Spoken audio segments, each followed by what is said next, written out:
Joining us on the third episode of the Off the Air podcast is a Fordham WFUV Sports alum, class of 2015, the preseason television voice of the Cincinnati Bengals, does college pro soccer for ESPN, fills in on the NYCFC broadcasts on Yes, also college basketball and football for ESPN as well. It's Mike Watts. Mike, thanks so much for joining us. Guys, thanks for having me. I love coming back and seeing all my FUV buds. Great to have you. This time has taken a lot out of the sports broadcasting industry for sure. How's it treating you specifically? Yeah, it's going to be a little odd because I finished the Big East tournament as the public address announcer in the second week of March, and you kind of go, okay, am I going to work at all this year? All the people who put that event together, you wonder the same for them. I mean, a lot of people, sports is not just a game. It's very much kind of a lifeblood, way of making a living. So naturally there was some concern at that point. I'm lucky that I'm going to start working here at the end of the month, and long may it continue safely, and hope that everyone can keep building on this momentum and we can get back to life, normally, as safely and as quickly as possible. I know Emmanuel had a chance to talk to Dan Duva and Justin Shackle, and they talked about, listening back to old tapes, trying to draw examples from other broadcasters that they see on reruns on TV. Is there something you've been doing consistently to try and get better? Yeah, I've spent a good amount of time reaching out really to producers I don't know, coordinating producers, and what are you looking for? What do you like? How do you sort of describe traits that transcend one individual broadcaster into, all the good announcers you've worked with? What are the commonalities? So I've spent some time on that. I've rewatched a few of my old games, which is a difficult experience, as any announcer would know. That's not my idea of a good time, but manage that. And then Ohio State, Miami was on ESPN a few weeks ago, and listening to Keith Jackson, Bob Costas doing the '97 World Series. Those things really help me better kind of perfect my craft, watching those guys, as good as they were, how they did it, and maybe try and translate little things to me, and pick up some of the best of and whatever I can pick up on. Mike, you mentioned coordinating producers, and they have to juggle a lot during this time as to how they're going to bring their productions back to the same sort of quality they had before the pandemic hit. You have some experience calling games from a remote setting. What insight can you lend into how different that is than being there on game day, talking to coaches, being there as the game unfolds? Yeah, I mean, what you mentioned right there is, I think, what a lot of people don't understand outside of our business, how much you pick up. I mean, if I do a game for SEC Network, I'll go downstairs, check the field, as small as that feels in the grand scheme. But, how's it playing? Go talk to both the coaches, usually the SIDs milling around down there. So maybe one or two last questions and things that you kind of want to double check, or you want to find out one more piece of information on a certain player or a statistic that was in the notes, or whatever it may be. So you lose some of that stuff. You lose the ability to see the full field, which, depending on the sport, is more or less relevant. In soccer, it's so expansive that you're not going to get all 22 players unless it's, a corner at the very end of the game where the goalkeeper comes up. But otherwise, you're never going to see all 22, much less a really good grip on formations and tactics. So that stuff is a little more difficult. But in the grand scheme, TV has come such a long way. I mean, I talk with announcers who've been doing this for 30 years, where it used to be in standard definition, and try doing a broadcast remotely that way. So in the overall, do you lose some maybe connection to the game? Maybe a little bit, but I think it's a skill, just like calling a specific sport. Being able to do Remy is a skill, and it's one that I think gradually is becoming more and more important in our industry, just because of cost cutting and how expansive it's become. So it's just part of the game now, and I've kind of gotten used to it. Do you think it's going to be a really difficult adjustment for some people who haven't done it for a long time or who have been entrenched in being at the games? You're at every event, and if you're an old school kind of person, because I know Major League Baseball has discussed, right, if you are an away announcer, you're not going to be allowed to travel with the team. Now, there's a whole host of issues. How about let's just get Major League Baseball back in the first place? But do you think that that's going to be an issue with some guys who aren't really used to that, a big adjustment? Yeah, I know. I mean, I think people who have been doing this for, the first people who come to mind are Sterling and Waldman in New York. That's the first thing that comes to my mind, and I can't imagine they've done much, if any, ever, Remy. So all this stuff you pick up going into the locker room and being on team flights, and I mean, that's all going to go away, but can they still cognitively call a baseball game? I'm confident that they can. I hope that people in positions to make decisions recognize how much is lost. They can still do the job, but I'm sure they would be the first to say we aren't quite able to do it the way we used to, and you lose something with that. But just to give you an idea, the first Remy I ever did was a soccer match, and I had the same team week 1 and week 2 of that season. And I call the game, I get out, I feel like I did a pretty decent job, and I wanted to go read what the coach said leading into week 2. And it said, the captain of this team was sent off for a red card in the 30th minute. I didn't know that, and I called the game. So I missed that they were playing with 10 men for 60 minutes because the camera never showed it. The camera never showed the red card being given. It shows a kid eating a hot dog. It's, the guy getting up, rubbing his head. And I didn't even see him leave the field. So, that's a, really, almost to the point of a joke how far that missed. That stuff does happen. You miss little things that you'd otherwise see. It's just part of the deal. So I've gotten used to it. And I think the big thing, anyone who's never done a Remy, describe what you see. Don't assume what's not there is the biggest thing that I think gets lost in translation. But like I said, 22 are never in a picture. How was I supposed to know this guy got sent off? So Remy's can be hit and miss, but large in part, I've found it hasn't affected my ability to literally do the job.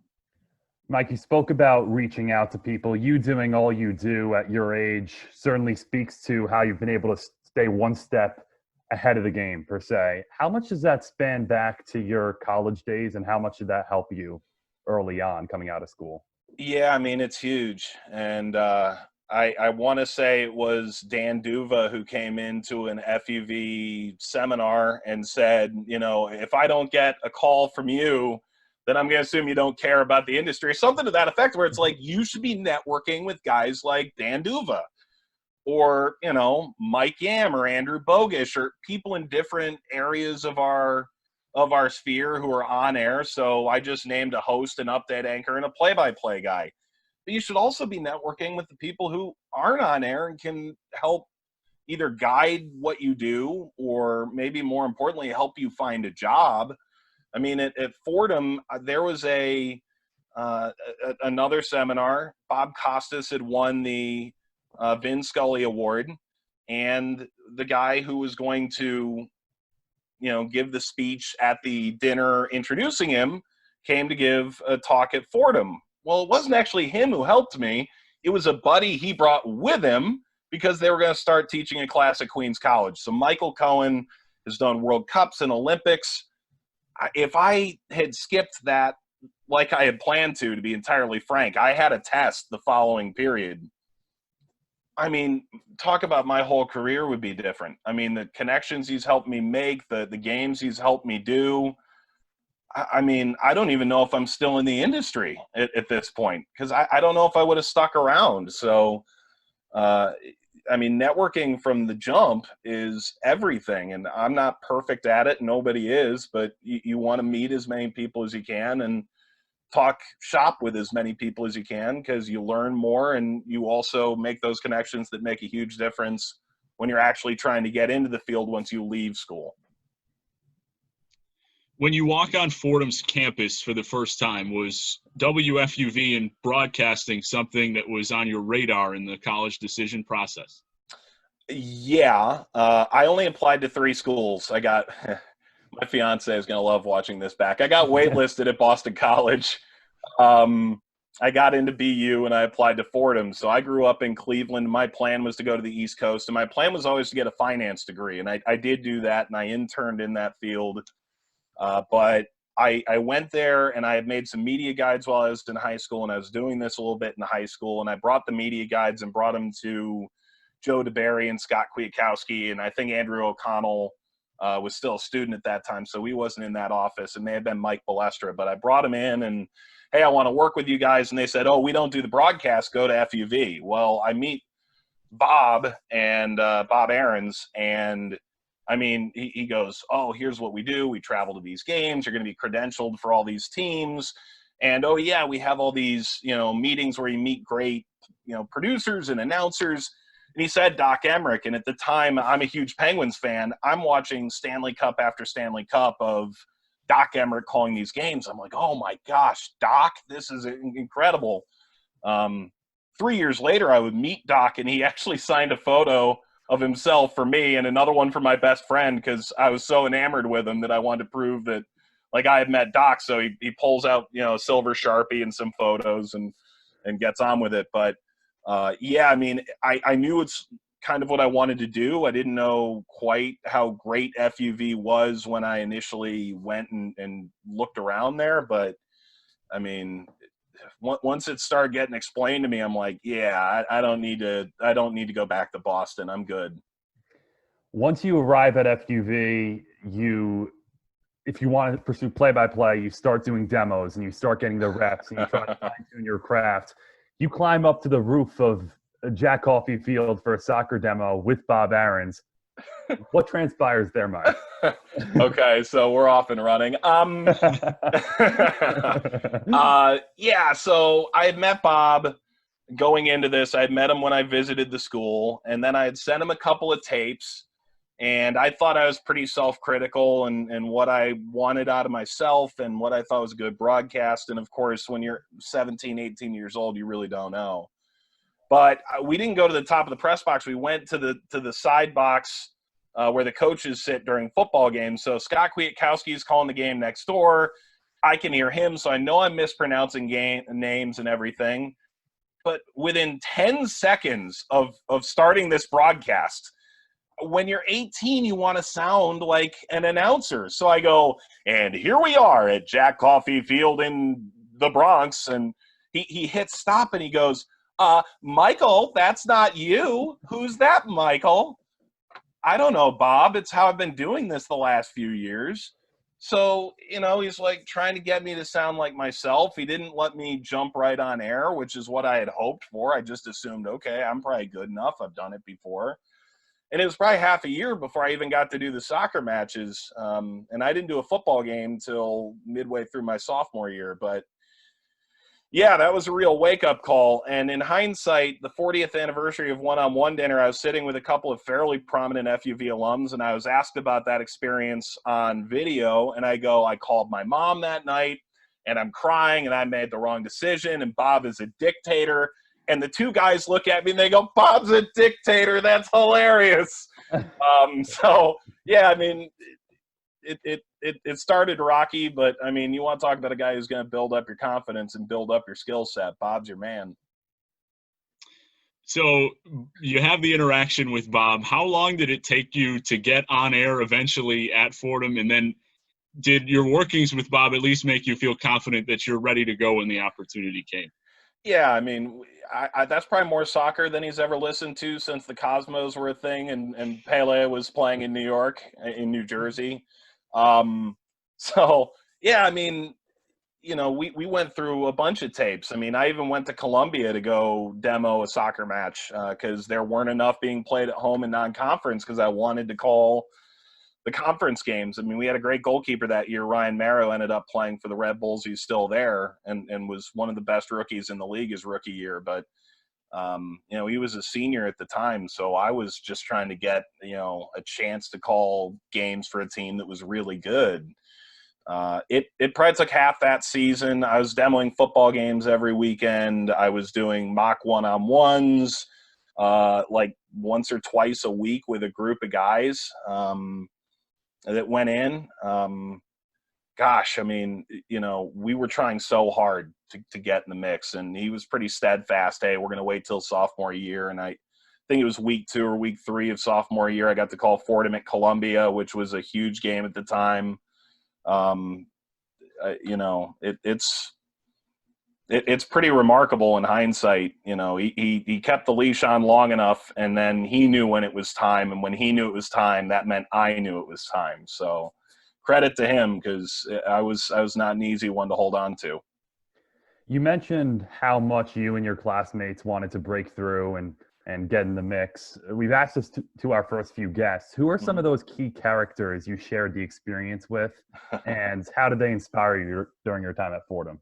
Gosh. The funny thing is I'm going to leave out we probably had 40 or 50 people on staff while I was there, so I'm going to leave out a ton of people, and that doesn't feel good. But inspiration-wise, I mean, Kyle Kessis was really good as an upperclassman, and I looked up to him. I thought Alex Smith called a really good game, and he's now been in social media for the Eagles and for SNY for a while. There were a lot of guys early on where I'm kind of like, okay, that's where I want to be. But even in my own class or the year ahead of me, I mean, Chris Marasco, I thought, called a really good game. DJ Sixsmith and I think, always had kind of an unspoken understanding that, like, there were only so many games to go around. And obviously he's really talented, and he's working with CBS now. And, obviously I thought I was pretty good at it. So, I mean, DJ made me strive to be better, because I thought he was also very good, and I still do. And then there's all the guys who maybe weren't in play-by-play who I just really enjoyed being around. I mean, Eric Malo, Nick Legerfo was my color guy for football for all those years. Kenny Ducey, Jake Kring-Schreifels has become a good friend since we graduated, and has stayed kind of around the business as a writer.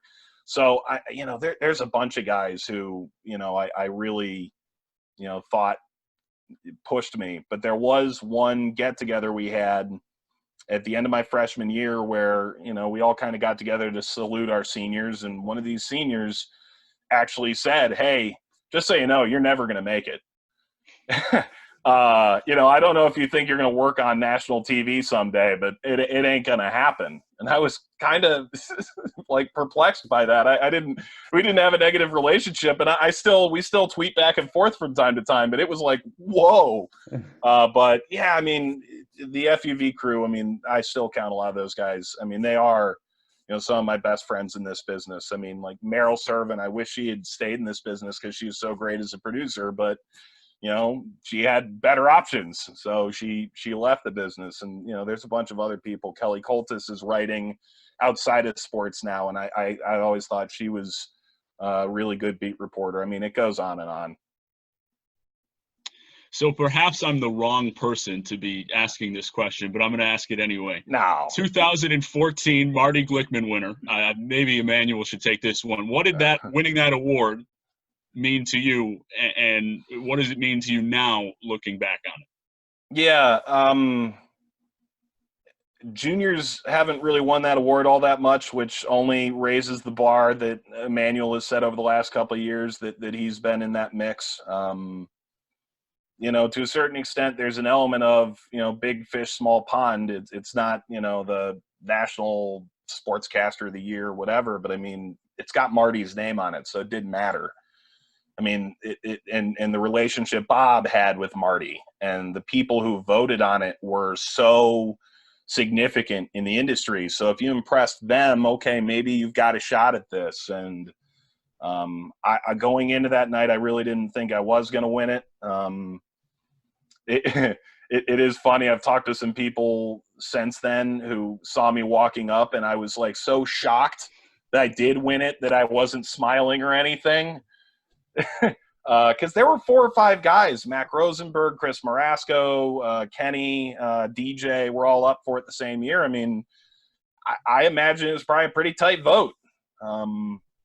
Yeah, I mean, it still means a lot to me. The trophy's still, in my office. Um, and it's not going anywhere. Bob's always said it should be the first line on your resume, which, uh, I think says a lot to what it means to him. But yeah, it meant a lot to me, and it still does. I will say, however, I graduated early my senior year. I had credits, to finish, and why pay the money, right? But they didn't let me apply for it a second time. So I'm still a little salty that that I couldn't try and win it a second time, because it was so infrequent that anyone had won it twice. But that's okay. I don't have room on the mantle. Those trophies are huge. Yeah. Emmanuel, those things are enormous. I don't know how your mantle must be packed. They're gigantic, and I credit Bob completely for that beautiful design he made. It's a very good-looking award. Oh, yeah. To bounce off what you said, you walk up that stage in front of the entire Fordham athletic community. I don't think I remember 1 second from what I said up on that podium. They didn't let us speak back then. Okay. We didn't get to talk. I wanted to give a speech. I wanted to be like, to Stephanie Gately, you are my muse. To Joe Moorhead, Vince Lombardi reincarnated. Thank you. But they didn't give me any time. They're like, this thing's moving on a little too quick. Let's get rid of this guy. I meandered up there. I'm sure if I grabbed the mic, they wouldn't have yanked me off, but no, I went up there. I took a picture with Bob. I still have that picture with Bob, and that was it. It was over. Special moment for sure. And you talked about the panel of whether it's industry executives or broadcasters who kind of give you that vote of confidence that, hey, maybe there's a chance you could end up doing it in this business. Who were some of those mentors at FUV who gave you that vote of confidence that kept you looking towards what you potentially could be down the line? Yeah, the alumni and the people who came in, those kind of folks. Yeah. Yeah, too many to count. I mean, and I'm sure they look back and think I'm a pest to an extent, and that's probably deserved. But Ryan Rucco listened to so many tapes. Spiro Ditas listened to so many tapes. Andrew Bogish has been so good to me. Mike Yam, Mike Breen has been tremendous. I mean, he's such a great guy. People who came into workshops. I mentioned Mike Cohen earlier, who's not a Fordham alum, but has taken an interest in me as a Fordham guy. Steve Shear, who's a producer at Fox, has been phenomenal. What I noticed is I never ran into a WFUV alum who did not personally want to help me continue the legacy of that station, to help me attain my dreams when they themselves had already achieved a lot of those dreams. The credit for that goes, I think, to an extent to the education that we receive. I went to a Jesuit school on purpose. I went to a Jesuit high school. I genuinely believe that that's in the ethos of the university. It goes to Bob, it goes to Marty, and it goes to all the guys who in the early going didn't have a Bob or a Marty around. Kay and Breen and Giannone and Carino, and they've all been just outstanding. Everyone I've ever reached out to has been nothing but kind. How much you mentioned the alumni, and then you also get the opportunity at WFUV to call the games that you do as you go forward after your freshman year in the demo. And then you get a chance to cover professional sports in a professional setting. How much do you think that prepared you for what was going to come next? In hindsight, I almost wish I had taken advantage of it more, because I think what people say is largely true. When you walk into the Yankees clubhouse, and I only did that a few times. I covered the Red Bulls over the summers. When you walk into the Knicks or the Rangers locker room, I mean, it is awe-inspiring. I didn't grow up in New York, so I can't even imagine what people from New York feel. I mean, you've got, is that Rivera behind you on your wall, Nick? Yeah. Yeah, I mean, like, you listen to Ryan Rucco go like, oh, yeah, I walked in and there's the core four. Oh, my God, So for me, it was still awe-inspiring. I wish I had had a little more confidence in those days, getting that first taste of it. But once I was out, I was a little more used to how a press conference works, how open media availability in a locker room works. I didn't work Giants or Jets, but I started working for the Bengals 2 years ago. And, preseason, you're talking there's 100 guys in there. And you need to have the confidence to be able to go walk up to Matt Barkley or Andy Dalton or AJ Green or Tyler Boyd or whatever and go ask real questions that you want answered and project your confidence. I mean, it's difficult. It is as a young announcer, but FUV made it drastically easier for me to experience it, having already been around a pro setup. That genuinely changed my life.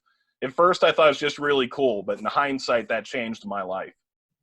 At 25 years old, you become a young NFL preseason TV voice. And I'm sure going into that first game, the emotions are overwhelming as to wanting to nail that game, wanting to nail that opportunity. What's the best piece of advice you received from either Bob or any mentor leading into that game that helped you stay focused? Well, and that was sort of an interesting stretch for me because I didn't think the Bengals job was possible.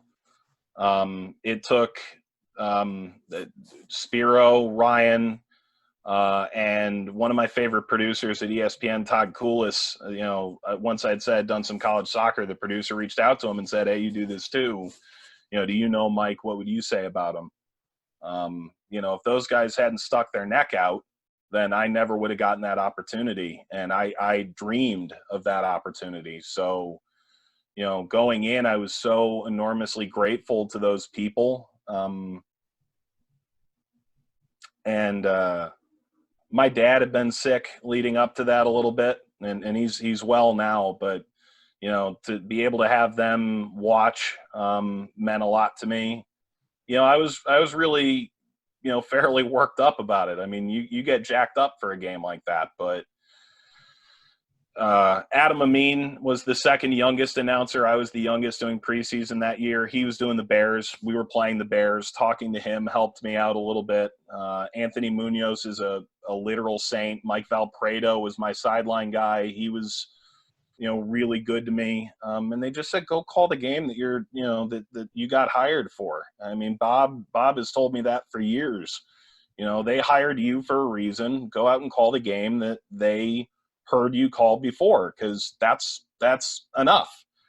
And I mean, I still remember finishing that game, and my best friend from high school, who I started broadcasting with, is my spotter. He lives in Cincinnati.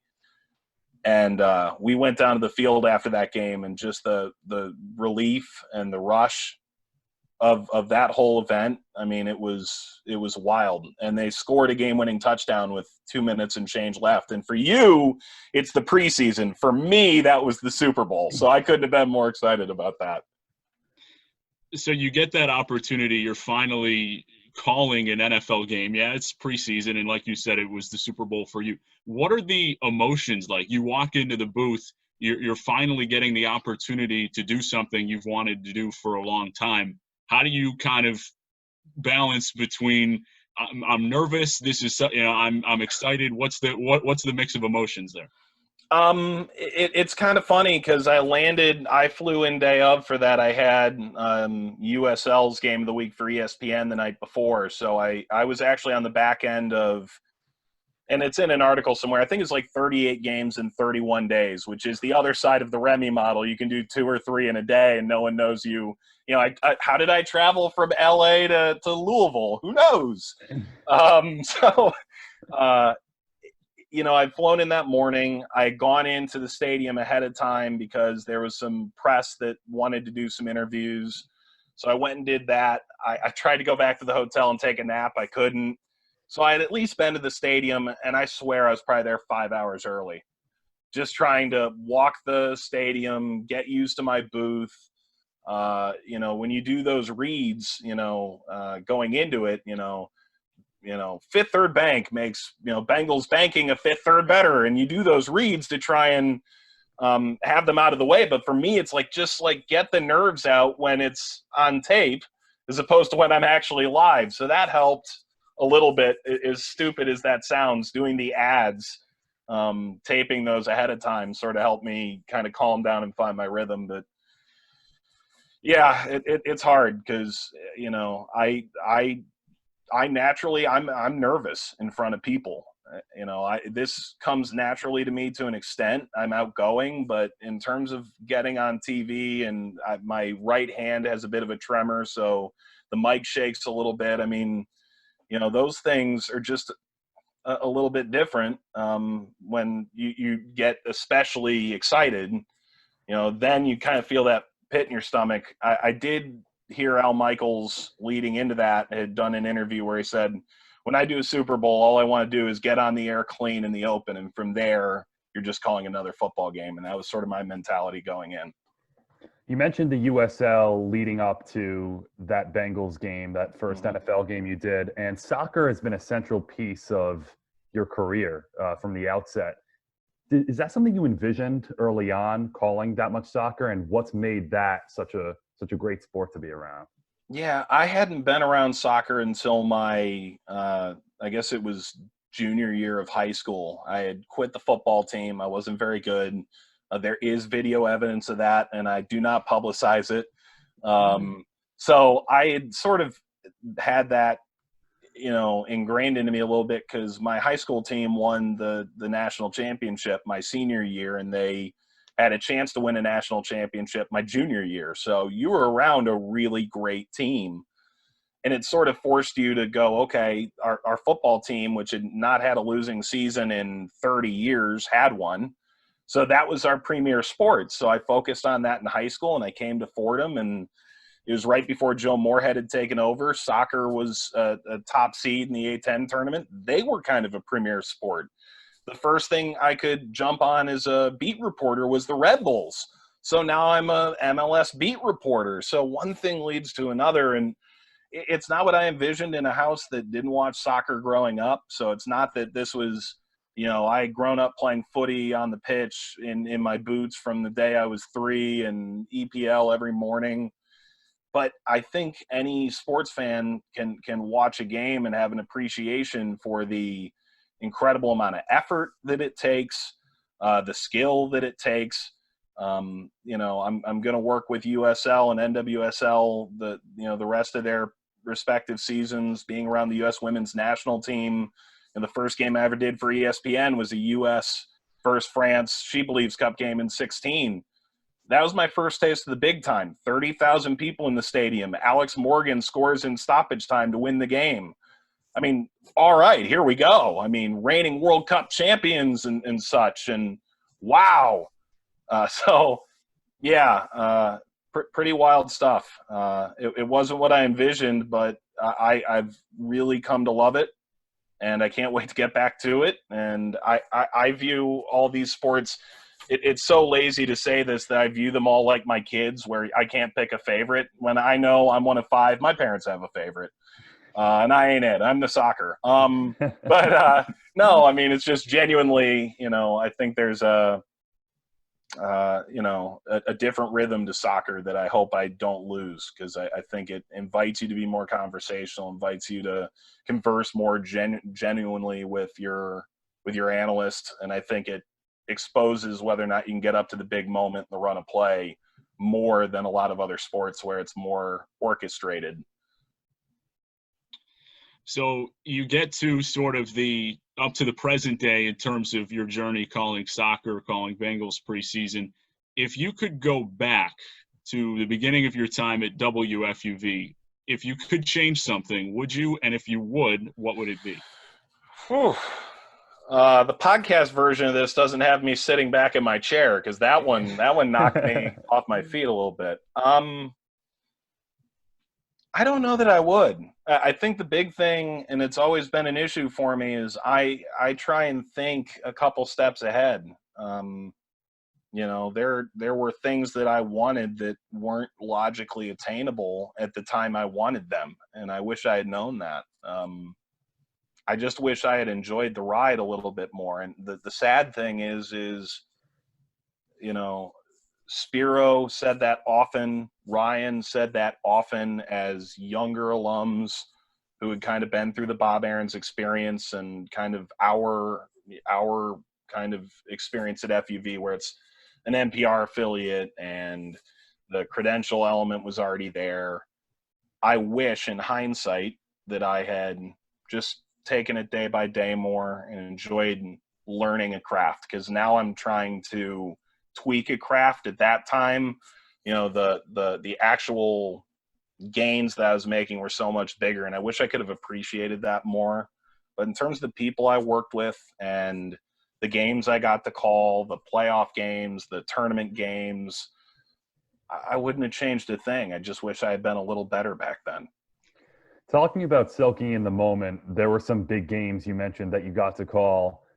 Is there one that stands out at the top as a favorite road trip or favorite memory?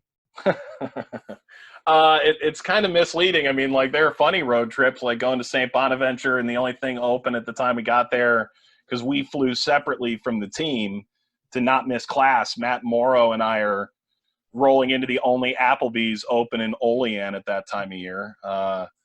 Rhode Island was great. St. Louis, walking with Julian Atienza and Kenny Ducey through Pittsburgh late at night and just experiencing that city. You know, a couple with Chris Venezia doing soccer, I think, stand out to me. San Francisco, with Eric Malo and DJ Sixsmith was an experience. I had never been at that far west, so that was sort of my first time going out that far. Yeah, I mean, those road trips, that sense of camaraderie, you sort of lose when you stop rooming with people, and, you know, it's much more of a business once you get out of school. I mean, back then it was just a ball every single time. Every trip was a genuine joy. I wish we had flown more. Those bus trips I'm willing to give up now, but other than that, yeah, I mean, that's all those A10 cities that we got to be in a lot were a lot of fun to really explore. I still do that. That's something I learned at FUV. Every time I go on a road trip, I was in Memphis, go to the Civil Rights Museum, go to the best barbecue joint you can find, experience the city. In ESPN, they call that embrace the place. I'm big on that. I'm big on embracing the place. USL featured you in an article about a year and a half ago, and it alluded to you finding the broadcasts that are back at Fordham as some that you're perhaps more excited about and you find more enjoyable. Why is that? A lot of the people are still there. Joe DeBerry, Scott Kwiatkowski, Ryan Ulick, Steve, Sheila, David Bernard Santana, Andrew Bogish. I mean, people it's like going back to a family event where you don't actually hate your family. It's like the best Thanksgiving dinner of all time. And I actually like my family, so that's kind of a misnomer, but I think a lot of people would kind of understand that. I mean, I love the school. I want as much success for both basketball programs as possible. And going back to take part in their seasons, to tell those stories, to be in the Rose Hill gym again, to run over to Best Deli or over to Michelangelo's after, never gets old. It gives my off-season rhythm, but it also allows me to go see people who I really care about, and I've become really good friends with over many years. Mike, before we let you go, kind of looking ahead, what's a way in your mind that WFUV can remain strong and maintain its standard that it's built over so many years? It's kind of an interesting question because, truthfully, I've had maybe a bit of a checkered opinion of how some things have gone at WFUV Sports since I've left. I think this is first and foremost, while it is an NPR affiliate, there also needs to be an understanding that there is a mission of this university, of this school. I think the station being on campus plays a large role in that. Going to college, I don't know that it would have been affordable for me to move to New York City if I hadn't been on work study. The ability to go use those studios to, work on my skills, I owe WFUV and its many listeners who support the station and the school, who in ways supports the station, a tremendous debt of gratitude, because this career path is literally impossible without it. So, whether it's continuing to fund it appropriately, continuing to give students an opportunity to experience these road trips, experience professional settings. Fordham University can thank WFUV for my parents and my money over 4 years. And I genuinely hope that they take an effort at continuing to understand its legacy and develop its legacy. And, I think Bobby C and, a lot of the students you guys included have taken a lot of pride in continuing to bring that along. So I give that group a tremendous amount of credit for continuing to try and live up to the same standard I wanted to live up to, which is from Vin Scully in the long FUV line that follows. Well, Mike, we appreciate you taking the time. We look forward to watching your progression moving forward, and best of luck as you get back at it in a couple of weeks. Thanks, guys. Appreciate it.